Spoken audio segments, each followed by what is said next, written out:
Só um pouquinho.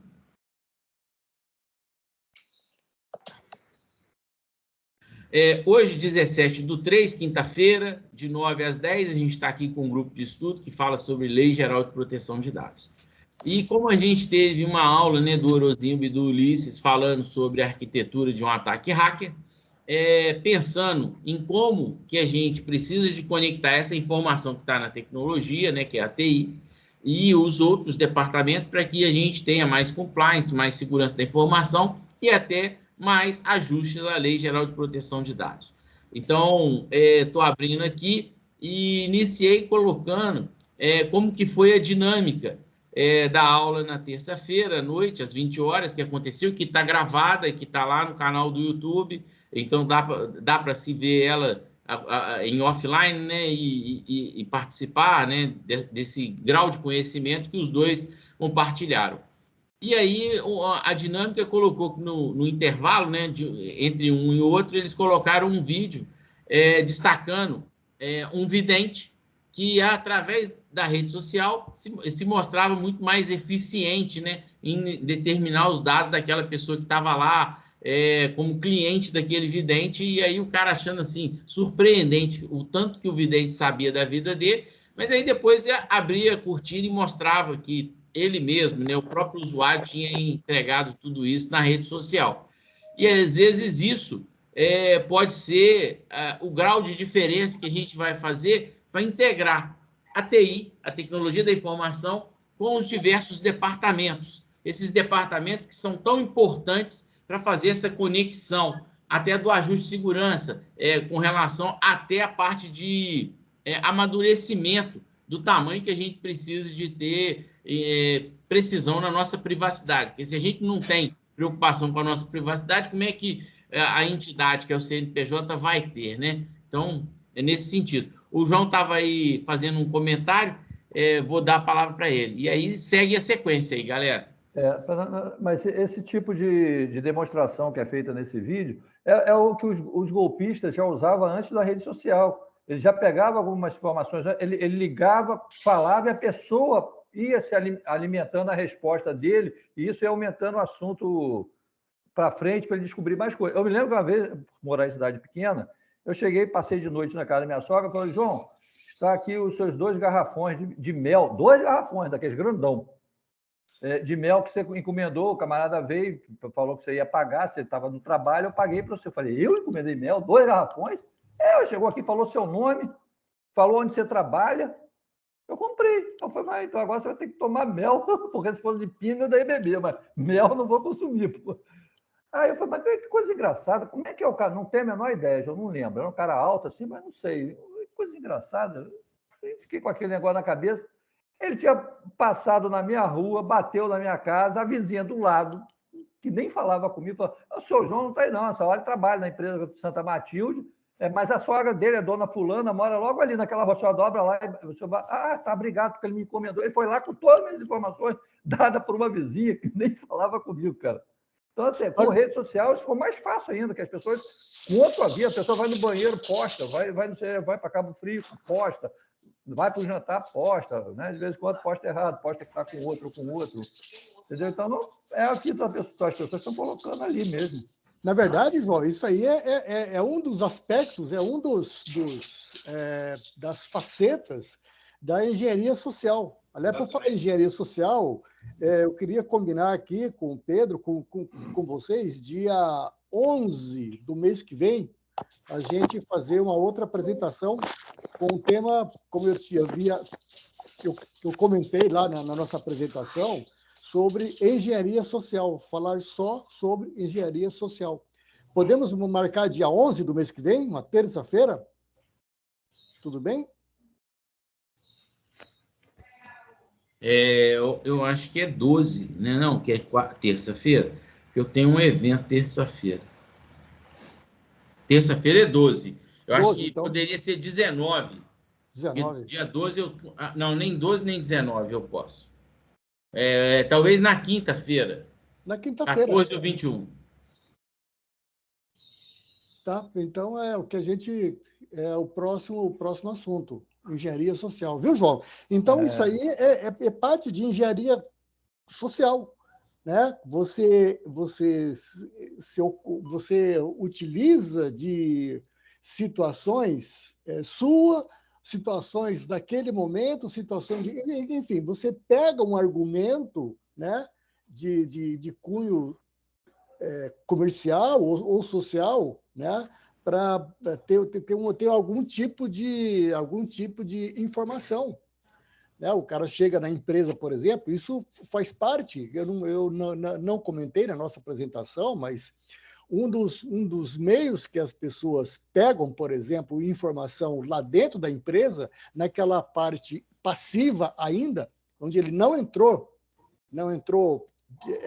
ele não colocou nenhuma malware ainda lá na empresa, mas a preparação, né, aquela fase de reconhecimento, ele vai na empresa, né, ele se passa por sei lá, o cara que vai consertar a impressora, empresa grande, então, quando ele sabe que os controles são meio que perdidos, né, ele passa pela recepção, tudo que ele quer é passar pela recepção. Ele passou pela recepção, meu amigo, aí ele chega lá na impressora, aí alguém chega e fala, eu sou da empresa tal, vim aqui fazer...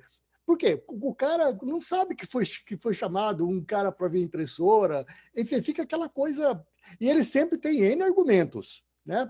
Não, eu vim em empresa errada, é o prédio, é o andar errado, não é essa impressora, papapá. Se ele for pego de calças curtas, né? Ele sempre tem um argumento. Ele chegando numa impressora ou num terminal, cara, ele vai colocar... Hoje em dia, era mais difícil. Antes você tinha que colocar o disquete, tirar. Hoje, cara, você coloca um microchip, um micro SD lá, e pode até deixar lá, que não vai afetar em nada, ninguém vai perceber. E ele já inoculou o que ele precisa. Essa condição, a TI hoje, com relação, por exemplo, quando a gente tem um domínio, e às vezes um antivírus forte colocando, você começa a ter restrição em todos os ambientes, né? Até nas portas, né? Nas portas USB. Então, se você, por exemplo, assim, para minimizar, né? O Nertan está dando bom dia aí. Bom dia, Nertan. Bom dia. Para minimizar essas condições, você vê que a Microsoft agora, toda conta nova, ela criou uma partida dobrada. O usuário ele precisa de ter um autenticador no celular, que é também a partida dobrada que o WhatsApp está fazendo, o Google está fazendo, quer dizer, ele só permite o login se ele manda um token para o seu celular e você dá um OK. Quer dizer que o nosso mundo ele vai se adaptando à criatividade da bandidagem também, né? Uhum. E quanto mais você se preocupa, é claro que você vai criando mais chaves, mais burocracia. Então, essa semana eu estou num embate agressivo com uma proprietária, porque ela está achando absurdo que o login do usuário precisa de ter um autenticador no celular pessoal do usuário. Eu falei com ela assim, olha, a conta é sua, a conta é da sua empresa, se você não quiser que ele entre, você vai lá e bloqueia ele, e depois você pode até resetar o celular dele. Então tá tudo certo. Mas enquanto é dele, o uso, o login vai precisar de um celular. Mas eu quero que seja o celular da empresa. Então ele não vai acessar nunca. Imagina que ele esteja lá na sala dele, ele tem que ir lá na recepção, pegar o celular. Se você tiver 20 pessoas, ninguém trabalha.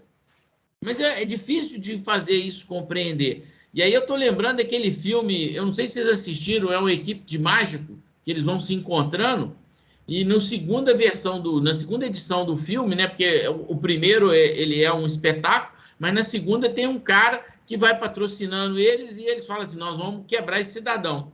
E eles perguntam o cachorro, perguntam a data, e aí o cara vai entregando tudo isso, e eles vão lá e hackeiam ele. Por quê? Porque de cara o cara não tinha nenhuma partida dobrada, então foi fácil de entrar na conta dele, mas o cara forneceu todos os dados.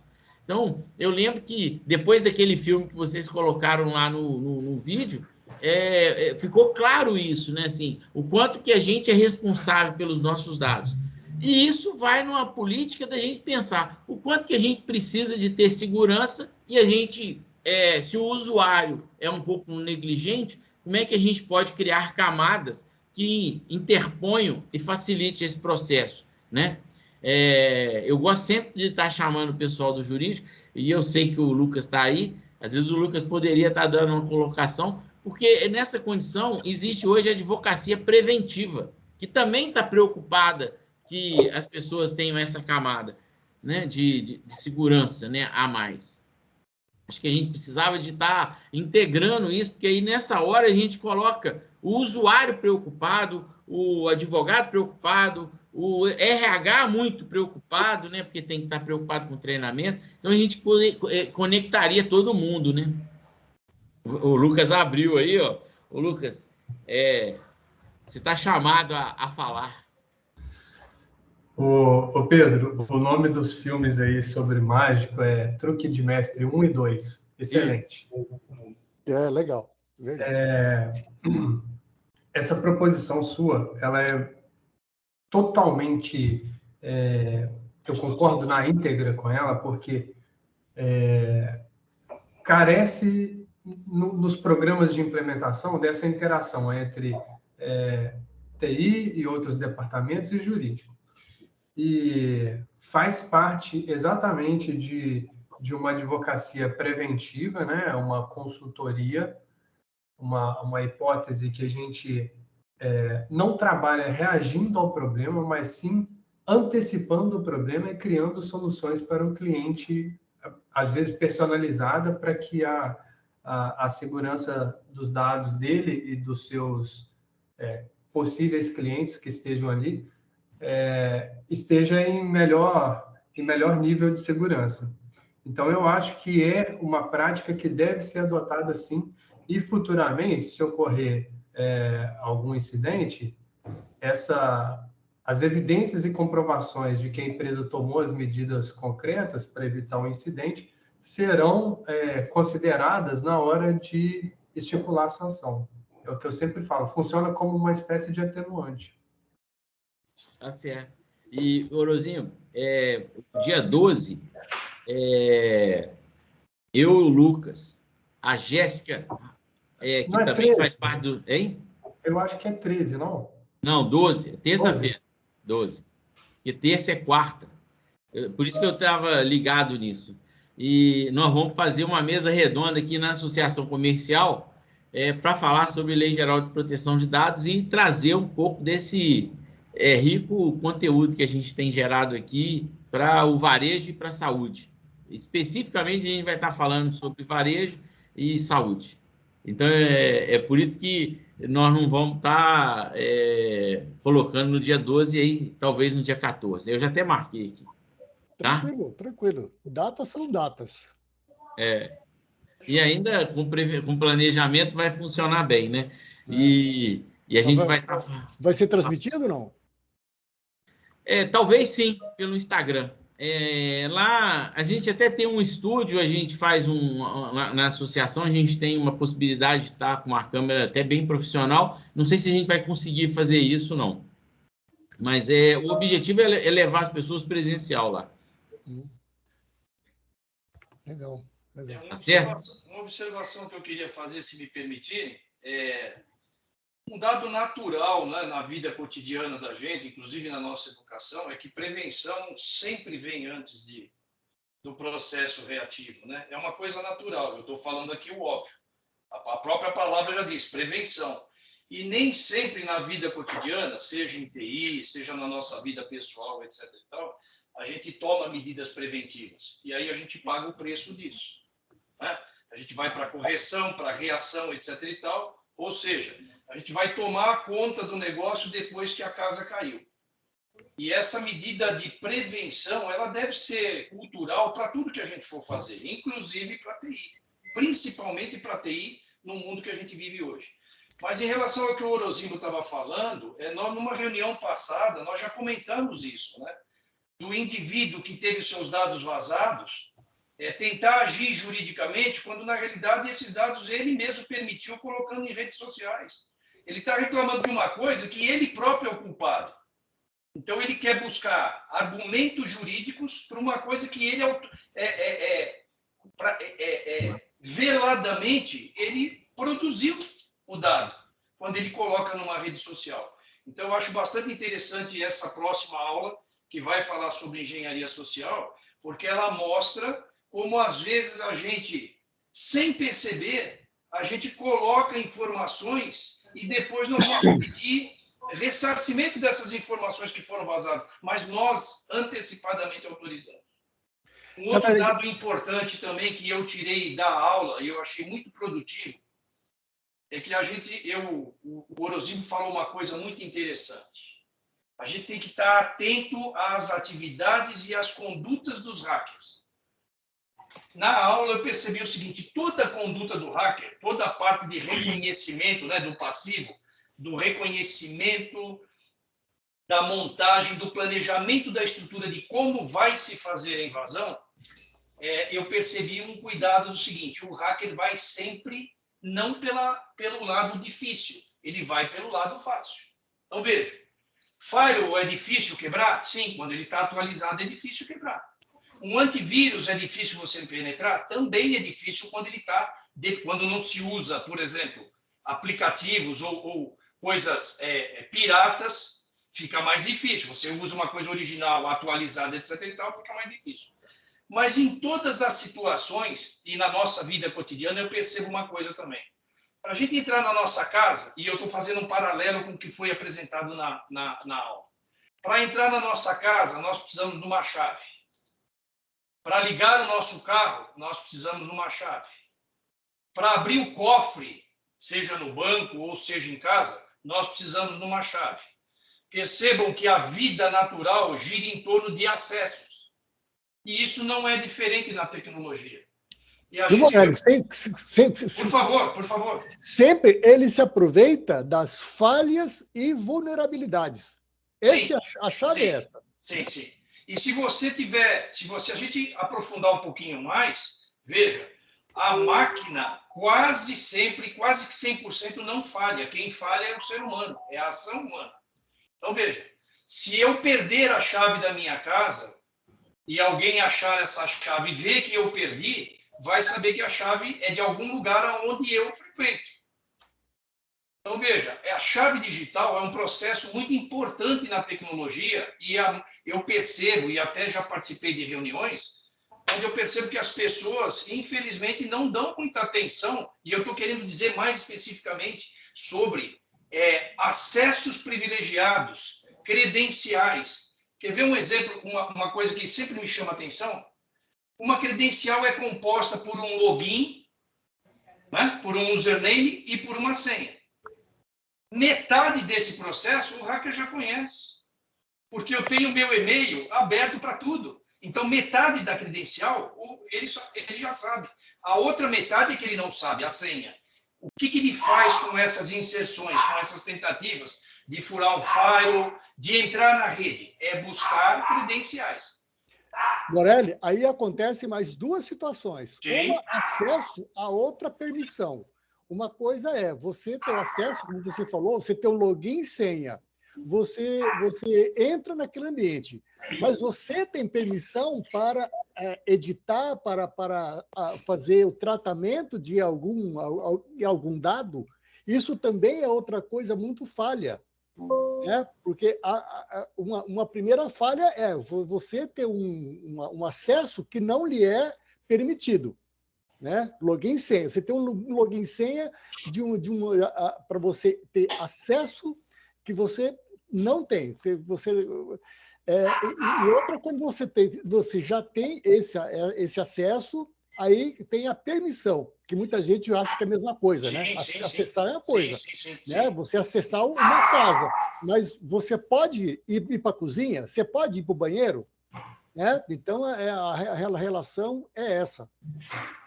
Agora, deixa eu só complementar. Orozimbo, só complementando o que você acabou de falar, a permissão / parametrização, né? Sim, sim. O pessoal dá permissão ou libera acesso e pouca gente revisita depois quando o cara muda de função. Desculpa, Rosimbo, era só isso que eu queria completar. Correto, é isso mesmo, é isso mesmo.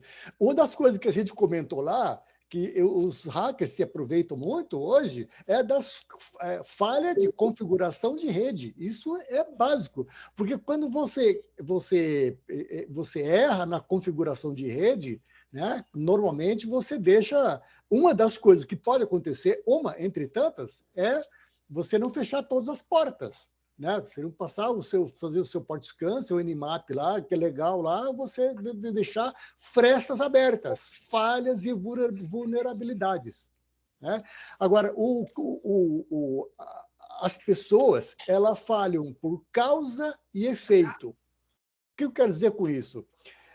Ela não se preocupa com os dados dela, ela não se preocupa como os dados, ela dá esses dados muitas vezes de graça, né? Tem um artigo que eu já coloquei aqui no LinkedIn, já faz algum tempo, que é o paradoxo da privacidade. Tem um determinado momento lá que basicamente explica isso que eu estou falando. Tá aqui. As pessoas ainda confiam com certo exagero quando a oportunidade da recompensa intrinsecamente supera o ato de cautela. Né? Ou seja, quando ela vê a oportunidade de fornecer os dados dela, ela vê que a recompensa é maior, ela esquece um pouco dessa segurança dela. É o que acontece em rede social. Ele vai ver a foto dele postada, tem muita coisa de ego, né? Tem muita coisa disso, de você se mostrar muito. Nós somos seres sociais, então a gente quer se mostrar, quer mostrar para os outros. E falar, tudo que eu tenho que fazer é entrar com o meu login e senha. Eu falar que eu moro aqui, eu falar que eu fui para lá, entende? É aquilo de se mostrar. Nisso de você se mostrar ao mundo, você entrega muito mais do que o necessário. Aí que supera o ato de cautela. Depois a pessoa reclama, né? Voltando aquele vídeo lá, né, Pedro? Volta a ouvir o guru, né? A pessoa acha que o guru tá sabendo tudo, né? Que gastou nisso, que viajou para cá, que comprou isso, não. Tá tudo na rede social. Tá tudo na rede social. Então, as pessoas não se preocupam antes, nem durante e nem depois. Boa, boa. E eu acho que isso conecta o usuário com esse processo todo. O João Salles, sua vez. Tá mudo. João tá mudo. Você tem que habilitar. Não, tá. Obrigado, Pedro. O Morelli foi numa linha exatamente. Eu tinha pedido levantado a mão, ele foi numa linha na questão da chave. Eu não sei se o Dante já entrou ou não. Já. Mas já. Ô, Dante, bom dia. Não deu bom dia aí? Deve estar ocupado. Tá mudo.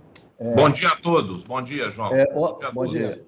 Bom dia, Dante. Ontem a gente falou sobre isso, na hora que eu contei, por causa desse negócio. Mas por que eu tenho que fazer isso hoje? Eu falei, Dante, fala para a pessoa o seguinte: antigamente as portinhas eram encostadas, barradas com barbante ou com uma tramela que você vinha e deixava para fora. Aí alguém invadiu. Aí criou-se a chave. Aí para fazer uma chave só, botava embaixo do tapete que só os familiares sabiam. Aí o ladrão descobriu que ficava embaixo do tapete. Aí criaram chave para cada membro da família. Mas a chave não era muito boa, o pessoal conseguia entrar, e criaram aquelas outras chaves, e depois botaram grade, botaram ferro. E é assim que foi por cada vez, porque a segurança é isso. Todo dia alguém está dando um jeito de achar essa chave. Entendeu? Então, o Morelli foi nessa linha aí a gente precisa de uma chave para ligar o carro, uma chave para entrar em casa, né? A gente precisa de uma chave para abrir a gaveta do escritório.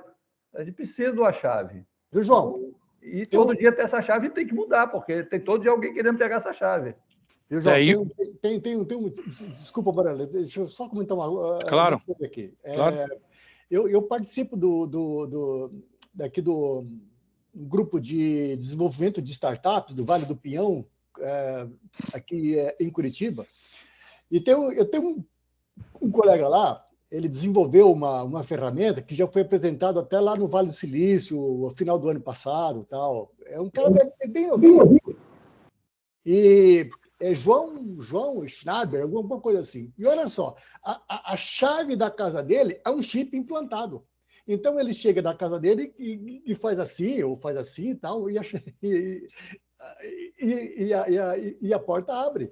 Então não então é uma porta, vamos falar, uma chave através de chip. Só você ver a evolução, né, da onde a gente chegou, como é que tá. Então é o João chipado, a gente para quê, né? Então a gente chama ele de João chipado. O Luiz Roque está com a mão levantada aí, o Luiz. Sua vez. Bom dia, bom dia. Eu trabalho aqui no Recife, no escritório de advocacia. Eu acho que é muito conectado essa parte do LGPD, segurança da informação, e acaba que esses dias a senha aqui é complexa, exige números e letras, caractere especial, e eu vi um meme na internet esses dias dizendo: caro TI, quanto mais complexo a senha for, mais risco corre de eu anotar elas no papel. Assim, mais corre risco da gente pegar e anotá-las no papel. Festa da firma. Exatamente. Então, fica difícil dizer ao usuário o básico, porque ele olha pela percepção dele de facilidade de acesso, mas ele não olha que ele deixar um e-mail aberto, muitas vezes ele fala: olha, eu estou sem acesso a tal sistema, tem como tu dar uma olhada? Tenho. Aí a pessoa: posso deixar o computador aberto? Eu digo: não, deixe não, feche tudo, desligue, e quando eu tiver tempo eu vou lá dar uma olhada, porque o pessoal tem muito esse costume: olha, meu e-mail não está funcionando, vou deixar ele aberto aqui. Aí eu digo: olha, eu posso entrar no teu e-mail e disparar uma sequência de e-mails que te prejudiquem para a diretoria da empresa, posso disparar um e-mail e ninguém vai ter como provar. E você não vai ter como dizer que não é você. A história do não repúdio, né? Ela não vai ter como dizer: ora, se só você tem o login, só você tem a senha, como foi eu que enviei alguma coisa prejudicial para você? E é meio complicado contornar essa função é nossa de tornar isso efetivo dentro da empresa, entendeu? Na realidade, eu acho que o Dante não concordo com o que o Dante falou, não. Você tem que convencer a alta gestão, calma. Na realidade, por que eu provoquei hoje da gente falar um pouco da live, né? Porque ela fala da arquitetura e como é que a gente faz para colocar os diversos departamentos. Porque o usuário é responsabilidade do RH. Se o usuário ele está resistente, ele precisa de ir no RH, o RH que precisa de treinar ele. E aí o RH que na hora que contratou ele teve que dar as boas-vindas e falou o seguinte: olha, aqui funciona desse jeito. Você vai ter que se ajustar. Porque se você negligenciar, você vai ser mandado embora por justa causa. E aí, por isso que eu adoro quando eu falo disso e eu falar da CIPA. Porque você falou tudo, Luiz. Na hora que você falou da questão do cara não querer utilizar. Ele não quer usar o EPI. Porque, por exemplo, o EPI, às vezes, está prejudicando a mobilidade dele, e aí ele tira o EPI. Ele tem que ser mandado embora, não tem outro jeito. Porque se ele sofrer um acidente, ele vai responsabilizar a empresa. Então, a empresa não pode permitir. E quem que é responsável por isso é o RH. E por que o RH tem dificuldade de olhar para a TI? Porque a gente não integrou, a gente não criou essa conexão. Então, a gente precisa de fazer isso. É considerado aqui, assim, onde eu trabalho, é considerado um suporte e não um setor. Eu noto muito essa diferença, assim, que a TI é considerada como um suporte ao negócio, não como um setor dentro da empresa. E eu acho que tão importante quanto o poder de cada um, assim, de inteligência de cada advogado, de cada parte aqui, tão importante quanto isso, eu acredito que é eletricidade e tecnologia. Sem esses três encaixados, eu acho que não anda, não protocola, não tem um processo, não vai para lugar nenhum. Ô, Luiz, concordo com o que você está dizendo e vou voltar para uma colocação que é a questão do profissionalismo.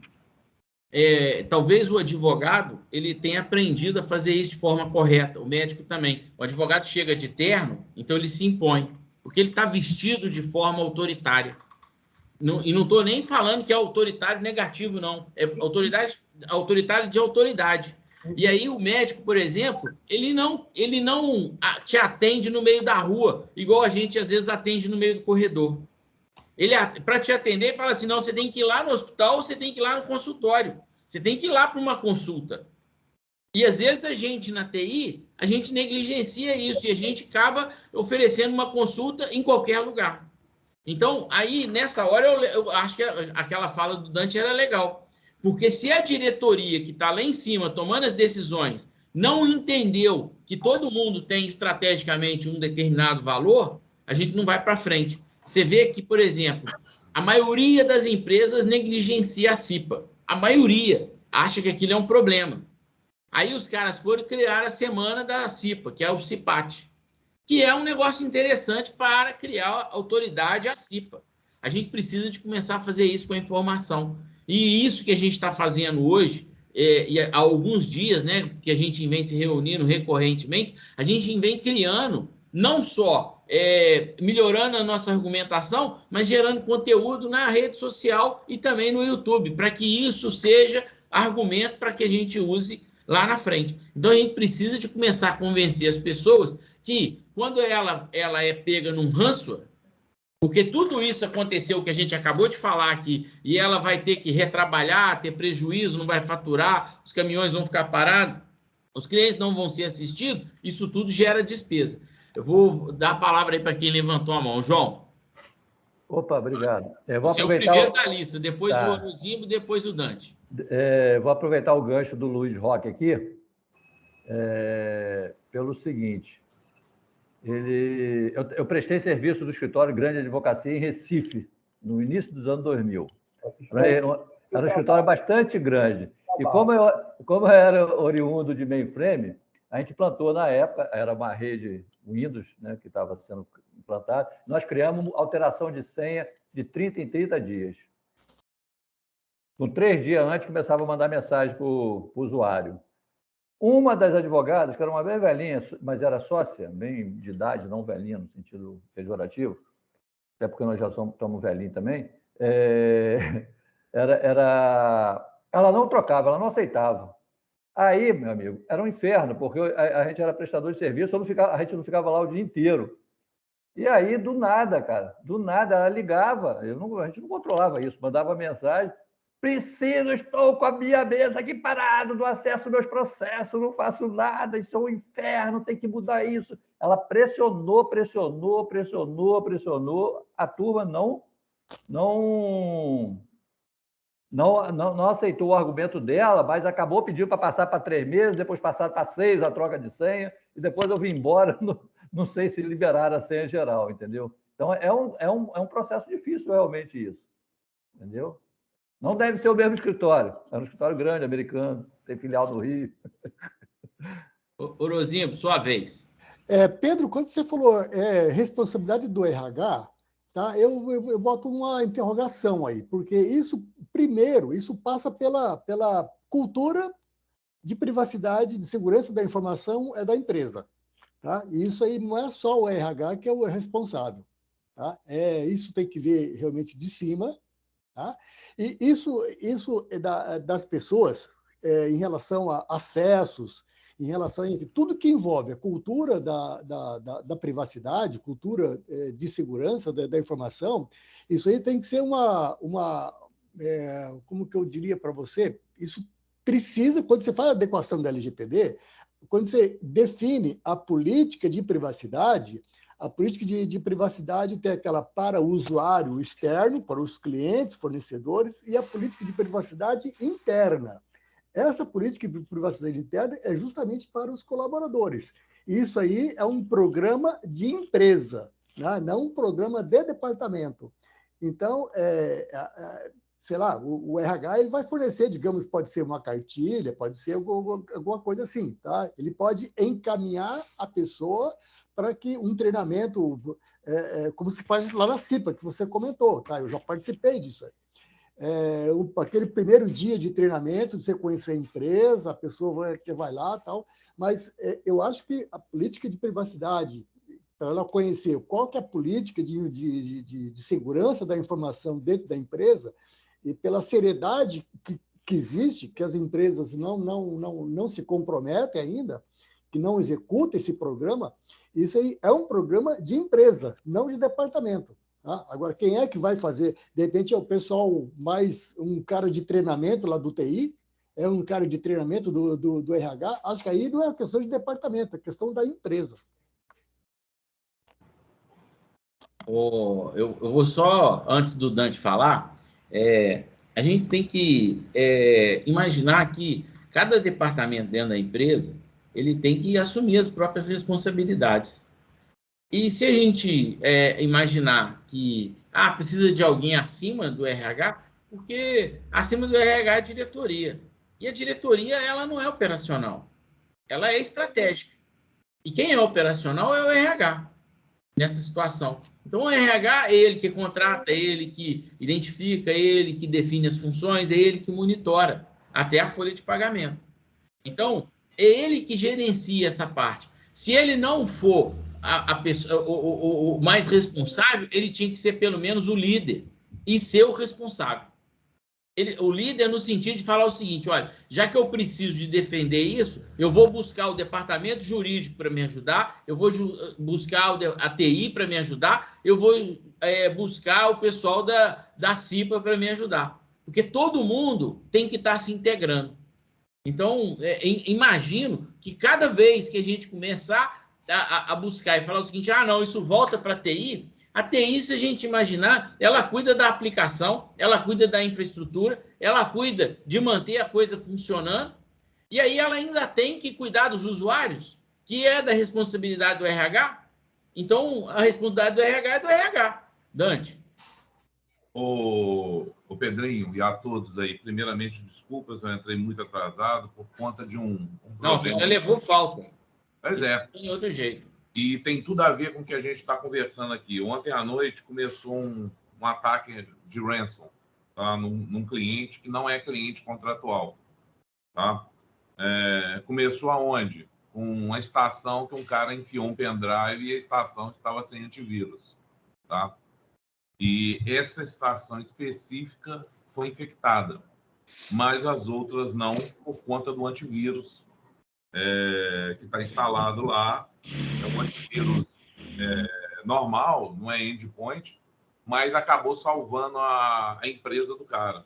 Só que a estação em questão é a estação de backup, entendeu?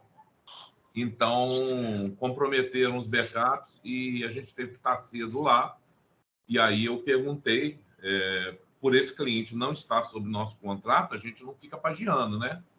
Mas eu perguntei por que aquela estação estava sem antivírus, ao passo que o cara falou que ele desligou, tirou o antivírus, que estava prejudicando o funcionamento da máquina dele. Estava bloqueando muitas coisas. Eu falei, olha, se está bloqueando, o negócio está certo, tá? Tem um antivírus pago, para 3 anos, caro. Até está em voga aí o Kaspersky, aí está em voga aí com problema de segurança. Mas houve isso e a gente percebe, através dessas ocorrências, que um ou outro usuário, funcionário, colaborador, acaba furando um esquema de segurança que deveria ser praticamente invulnerável. Mas como tem as pessoas, né? As pessoas elas são móveis, né? Elas são maleáveis e permitem ficar sem um antivírus numa máquina. E aí, gente, ocorreu isso aí. Tá? Por conta de um usuário, tem um escritório totalmente parado hoje e a gente está retornando um backup de 3 dias atrás que foi feito por esse usuário. A gente teve que verificar o conteúdo do repositório para depois ele poder voltar, entendeu? E ele perdeu 3 dias de trabalho por conta disso. Vai ter que refazer, né? Tem que refazer tudo. E o cara ainda, mas esse antivírus não segura. Ele segura os vírus. O ser humano é muito difícil de segurar, viu? Você vê as guerras... É o poder do Enter, né? O Enter é o dedo do cidadão. E aí eu corroboro com a sua fala no sentido que empresas pequenas, por exemplo, não tem um departamento de RH. O RH é o dono da empresa. Né? O financeiro é o dono da empresa. Então, a gente tenta fazer uma educação, né? Para esse dono, mas assim, as coisas são resistentes, né? Então demoram para entrar nos trilhos. E aí deu no que deu. Eu falei com ele, deu no que deu. Você prepara seus investimentos para melhorar esse ano. Para ver se de ano que vem. Ô, Pedrinho, essa tecla Enter tinha que ser em 2 etapas. Tem certeza disso? O Moretti, fala aí. Quero botar uma pimentinha aí no que nós estamos falando. A questão de 1 ano atrás, nós realizamos uma POC numa grande empresa aqui do Brasil. Ela tem atuação no Brasil e fora do Brasil também. Aí, conduzimos a POC em todos os departamentos da empresa. Tudo aprovado, bacaninha. A área financeira, a diretora financeira, tinha todas as credenciais anotadas num caderninho e ela não queria saber de jeito nenhum de tecnologia. Ela achava que ela ia perder o posicionamento central de responsabilidade dela como detentora de todas as chaves da área financeira. E por causa desta pessoa, e somente desta pessoa, o profissional de TI não quis uma pessoa de 20 anos de empresa, 25 anos de empresa, a pessoa de TI não quis bater de frente, não quis levar o processo à frente, e aí aquilo que você fala, Pedro, de ter, o Pedro ou Orozimbo, não lembro, que fala que tem que ter a autorização ou consentimento a consciência da alta gestão. Como é que pode uma profissional de 20 anos de empresa, numa área tão importante dentro da corporação, bloquear um processo de proteção total da empresa, tudo aprovado, e a coisa não foi em frente porque essa diretora financeira achava que ela não podia substituir o caderno que ela tinha, um caderno mesmo de escolar, com as anotações, com as credenciais, com as senhas. Aí eu pergunto o seguinte, perde-se um caderno desse, o que acontece com a empresa? 5 mil funcionários. Então, só para corroborar isso que o Dante está falando. Às vezes, não, é lógico que existe uma incidência em algum tipo de empresa, mas é indiferente se é para pequena, para média ou para grande empresa. Se alguém dentro da empresa não comprar ideia, às vezes todo um processo está comprometido. Morelli, só um detalhe. Você falou POC. Explica por que algumas pessoas não vão entender o que é isso. É um teste que você faz com a ferramenta ou o processo tecnológico dentro da empresa, com ações reais, usando ações reais, pessoas de dentro da empresa fazendo um teste da ferramenta ou do software dentro da empresa. É um teste. Você não faz, por exemplo, a empresa tem 5 mil funcionários, você não vai fazer isso, você não vai implantar 5 mil funcionários. Você vai pegar um grupo de pessoas, 30 pessoas, por exemplo, e vai fazer uma ação como se real fosse. Aliás, ela é real, só que ela é menor. É um balão de ensaio, é um piloto para testar a ferramenta. Exato. Se a ferramenta for efetiva, você homologa a ferramenta. O que significa? O pessoal de TI diz o seguinte, a ferramenta é efetiva, pode funcionar para, por exemplo, os 5 mil funcionários. E aí você vai para o processo de setup e implantação da ferramenta. É uma prova de conceito. Uma prova de conceito, exatamente onde você homologa os departamentos, depois de testados todos, tudo em ordem, se homologa a ferramenta e aí você parte para a ação de mais especificamente para a ação comercial, né? Você vai fechar um negócio de implantação da ferramenta dentro da empresa. Ferramenta, software ou qualquer outra atividade. Isso Morelli, eu sou mineiro, tá? Você fala POC, né? Você fala POC. Não. A gente fala até diferente. Sabe quando você vai numa fábrica de doces, ou de pinga, ou de cerveja? Uhum. É a provinha. É a provinha, exatamente. É a provinha. É porque eu trabalhei na Embraer mais de um ano. Eu trabalhei dentro de uma área que a gente analisava softwares, analisava algumas metodologias voltadas à produção, análise e operações do mainframe, né? E era exatamente isso, né? Na verdade, naquela época não existia esse POC que você comentou, era uma outra designação, não sei, interno lá, eu não me lembro mais. Mas é exatamente isso. Exatamente isso. Aportuguesado aqui a gente chama de POC, né? Vamos realizar uma POC. A gente fala POC porque a sigla é... Você falou, eu entendi, que a gente já participou disso, mas tem muita gente, de repente, da área jurídica, ou pessoas que depois vão ver o nosso vídeo, que não vai entender, falar, pô... Mas que POC é esse? Mais um exemplo prático também, Orozimba. Aliás, aconteceu ontem isso, ontem à noite. Nós tínhamos uma empresa onde já estava acertado para fazer o POC, né? E aí a gestora, a decisora, carecia de uma pessoa específica de cibersegurança, ela acabou contratando essa pessoa, a pessoa quis conhecer a ferramenta e, por decisão dela, ela disse, não, nós não vamos seguir a POC agora, vamos esperar para o segundo semestre desse ano. Aí eu não sei o que aconteceu, a pessoa acho que não permaneceu na empresa. Ontem eu recebi o contato da diretora dizendo o seguinte, nós vamos começar o POC sim, porque a empresa precisa desse grau de proteção. Então veja, às vezes por causa de pessoas, você interrompe processos extremamente importantes dentro da empresa. Eu só quis trazer esses dois exemplos diferentes para mostrar, para ilustrar aquilo que o Dante estava falando, como é importante você envolver as pessoas. E aí eu digo o seguinte, você vai fazer um exercício dentro da empresa, o ideal é que venham pessoas de todos os departamentos participar. Exatamente. É aquilo que são as políticas que é da empresa, né? A melhor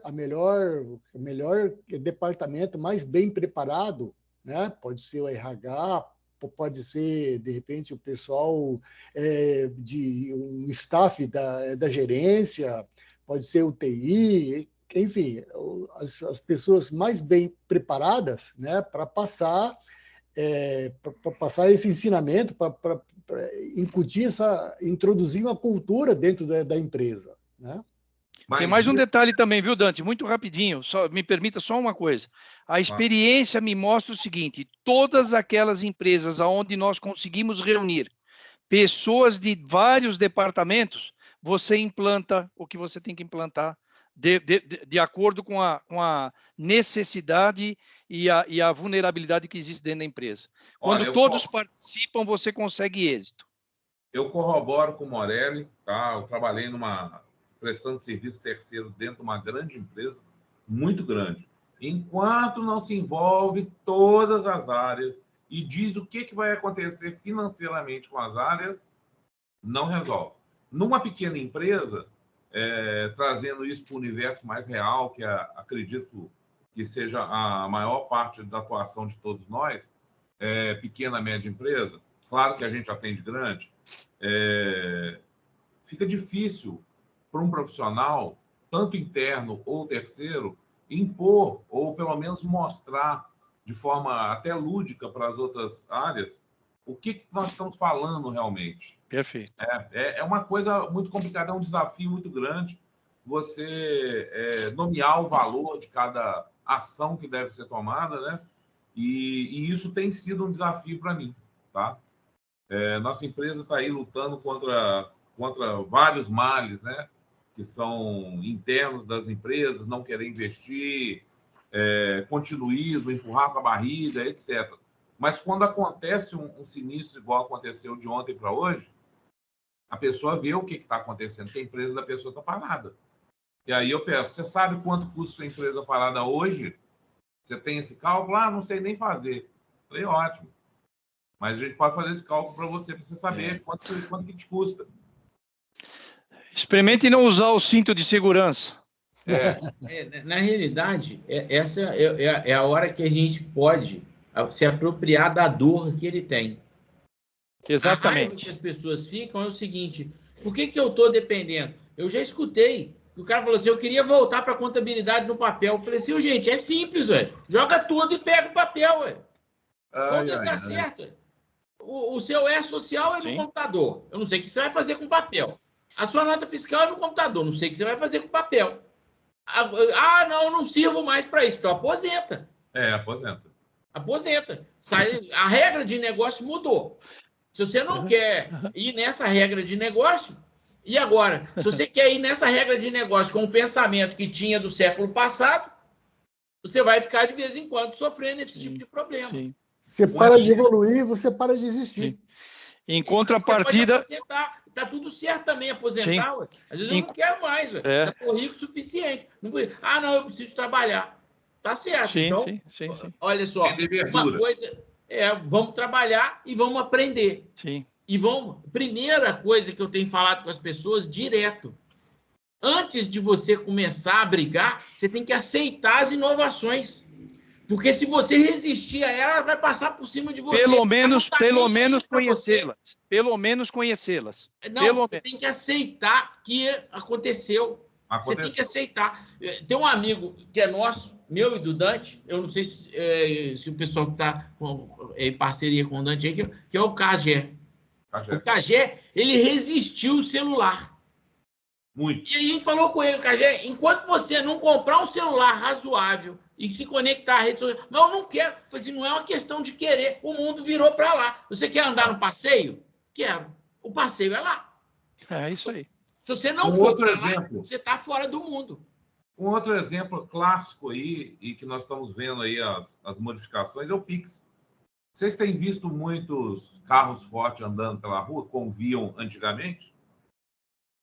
O dinheiro está desaparecendo. Não tinha notado, mas é verdade. É verdade. É verdade. Maior segurança, maior economia para o Banco Central. As pessoas estão pagando salgado com Pix. Ô, João, você levantou a mão aí, você começa a falar, porque senão você não vai. Fala, não. Aí, e só lembrando, já são 9h54, tá? Não, o meu rapidinho. Essa uma tese que você defendeu, Pedrinho, atrás aí né, até você citou o CIPA. O camarada não quer usar a DEMIT. Eu tive 2 experiências sérias com isso. Inclusive, volto no início lá, quando a gente estava, antes de começar a reunião do chinesinho lá, a empresa que eu fui para trabalhar em Recife, então fez um CPD novo, estava instalando ainda o 43, 41, já tinha uma equipe nova de analista de sistema, e tinha o CPD, que era o Cisco, com C, né? Então, quando eu cheguei, esse pessoal de TI todo tinha 3 meses, 2 meses e tal. E o diretor de TI, que tinha vindo do Rio e tinha me levado para lá, me convidado, eu tinha trabalhado com ele aqui, ele me convidou, fui lá e aceitei a proposta, foi muito boa, meu período em Recife. Ele falou, João, nós temos que converter todo o sistema do Cisco lá em COBOL 68, que era o COBOL próprio da Cisco, para o mainframe. Cara. O pessoal está desenvolvendo aqui, mas nós temos que converter esse trem todo e tal, e essa parte é sua. Eu falei, legal, hein? Prazer, João. Cisco, você é quem? Aí, beleza. Fui lá para dentro do CPD Cisco, chegava na sala, todo mundo saía, que ninguém gostava da minha cara, com o B lá. Mas com uma semana, ele me chamou e falou assim, João, eram 2 irmãos. Um era o gerente de TI e o outro era analista de sistema. E eles tomavam conta de todos os sistemas da empresa. O diretor me chamou e falou, João, vou demitir o fulano de tal hoje. Eu falei, cara, que isso? Mas eu nem entendi a estrutura daquele trem lá, cara. Ele falou, vai ser demitido hoje. Eu falei, e o irmão dele? Também, porque ele não vai querer ficar. Aí eu falei, mas não faz isso, rapaz, tem que chamar até os outros analistas, pô, vai ter muito problema também, até aqui no setor da IBM. Eu disse, tá bom, eu vou chamar o pessoal. Chamou todo mundo. Eu já estou mandando fulano de tal embora. Assim que vocês saírem daqui, eu estou mandando ele vir para a minha sala, estou mandando embora. Os analistas também, você está doido, doutor fulano? Não faça isso, isso vai arrumar a empresa, vai parar. Vai nada. Para que eu vim montando uma equipe em 3 meses aí? Vocês não vão deixar parar, não. E João pode participar lá, correndo para lá. Né? Esse foi um caso. Então, aí demitiu mesmo. Então, tem hora porque o cara tinha resistência à mudança para a IBM, que ele ia perder, como gerente, ele ia perder um controle que ele tinha naquela estrutura de sistema. Tá? E quando eu vim trabalhar aqui, já com rede novel e tudo, já coisa menor, tinha um sistema que era assim, o camarada, quando eu chamei o camarada de sistema, falei que ia dividir o sistema, cada módulo, cada área, ia ficar por uma equipe diferente. Inclusive, eu ia assumir a folha, aí fulano de tal ia pegar a conta a pagar, outro ia pegar a fatura. O cara falou assim, negativo, ninguém consegue mexer no meu sistema. O cara falou, desse jeito, me respondeu desse jeito. Falei, aí você me lembrei desse camarada lá em Recife na hora. Falei, desliga seu computador aí, por gentileza. Ele, não, mas por quê? Desliga, por gentileza. Vamos começar do zero a conversa. Ele desligou, eu falei, agora pega o que você tiver seu, abre a gaveta, que tiver seu, departamento pessoal, rua. Mandei o cara embora na hora. Não parou a empresa, e todo mundo mexeu no sistema dele, e ficou tudo certo. Então, essas resistências, às vezes, a pessoa também fala, mas se mandar fulano de tal que tem 20 anos, nossa senhora, nada funciona aqui. Amigo, Pelé parou de jogar de futebol, já foi 2 Copas depois. Então, isso não era o ideal que o Pelé estivesse jogando até hoje, mas o tempo passa para as pessoas. Para implementar o que você falou, João, muitas vezes, muitos funcionários, até de escala mediana da empresa, deixa de fazer documentação, tá, com receio disso. Tipo assim, tá tudo na minha mão. Eu já trabalhei em empresa que o cara foi mandado embora, depois a empresa síndrome do funcionário público. O cara para voltar, para ele escrever algumas coisas ou falar aonde que ele tinha guardado, entendeu? Algumas anotações que ele tinha feito, porque não existia o quê? Documentação. Quando existe documentação, meu amigo, você vai embora hoje, alguém lê a documentação e continua. E corroborando o que o Pedrinho falou sobre o contador aí, eu também tive essa vez com um advogado amigo meu. Não aguenta esse TJ, esse processo eletrônico. Eu falei, cara, você já é aposentado como oficial de justiça, já trabalha como advogado há 10 anos, para. Você não consegue acompanhar isso, você só fica falando que isso não funciona, você sequer tentou entender as coisas. Então, para. Ele parou. Ele agora manda tudo para minha esposa. Eu só queria que naquele eu só queria naquele exemplo lá da diretora financeira que a alta gestão fizesse uma coisa que o cara de TI não teve coragem de fazer. Perguntasse para ela se ela perdesse o caderno de anotações onde ela tinha todas as senhas guardadas, o que aconteceria com a empresa? Mas o profissional de TI fica com medo. Sim, mas é isso que estou falando. Ou às vezes perguntou e ela falou assim, duvido eu perder, eu cuido muito bem das minhas coisas. Com medo pelo seguinte, ele tinha uma relação de amizade com a profissional, ele não queria se indispor. Então, veja, se ela perde um caderno desse, a empresa para, porque ela tem acesso a toda a parte financeira. Ô Morelli, um detalhe complicado. É o seguinte, eu sou amigo do João há muitas décadas. Sim. Tá? Quando a gente tem que se indispor, a gente se indispõe. É verdade, é isso. Mas aí, somos amigos aí até hoje. Mas isso é a verdadeira essência da amizade, é quando você tem a coragem de falar a verdade em prol do outro. Acabou. Exatamente. É isso. Eu não sou obrigado a concordar com ninguém, pô. Sim. Nos dias atuais, ou você muda ou a mudança muda você, meu João. É isso. E quando começou essa briga de Uber, taxista no Rio, que saía aquelas pancadarias, né, que parava carro de Uber, eu avisei um taxista amigo meu, falei, cara, não vá contra a corrente do mar, porque você vai bater com a cara na praia. Sim.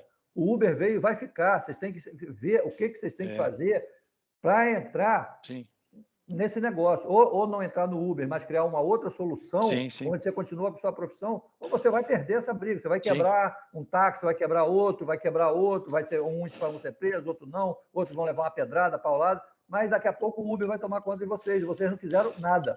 Vocês só resistiram ao que está acontecendo, sem testar nada. É mais ou menos assim, Dante, eu vou te passar uma informação verdadeira, a prerrogativa de aceitá-la ou não é sua, e as responsabilidades também. Exatamente. Senhores, isso aí. 10 horas, nem é meio-dia, papai. Cravado.